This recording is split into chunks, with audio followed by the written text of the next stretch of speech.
So as we've already discussed, we've discussed string variables. Now we're going to look at some other variables. We're going to look at integers. Now integers, an integer, for those who don't know, is basically any number, any whole number, i.e. without a decimal place. So to define an integer, first, like we did last time, we define the variable type, in this case int, which is just int for integer. And I'm just going to call it number 1, like so. And then I'm going to say number 1 equals 4, semicolon. And then all I'm going to do here is I'm going to do console.write, and in here I'm going to put number 1, like so. And as you can see, it's gone Riddler 4. Well, that was it. That is the integer number. Integer type, sorry. Or we could have a float, and this allows you to store decimal places.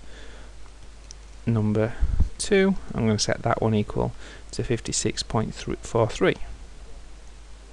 Just replace that to number 2, and if I run this, it comes up with this.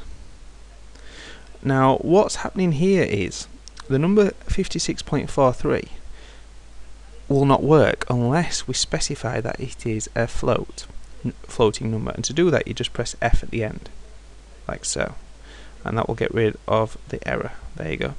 As you can see, it's gone Riddler is at 56.43.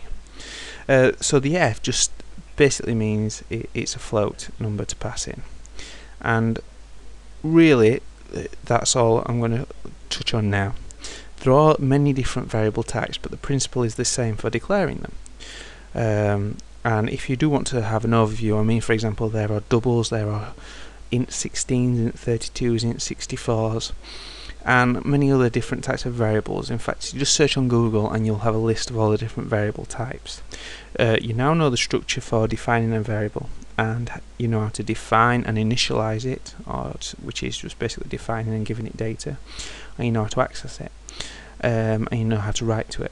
But what we're going to have a real look at in the next tutorial is the data manipulation. So you're having variables, you manipulate the data, you add variables together, and things like that. So, and after we've got through these basic ones, you'll really see how the tutorials will accelerate up to really, so we don't want to make these tutorials boring with just listening to me constantly, so we'll try and keep them brief and to the point, but also try and explain things well. So that's it for this one.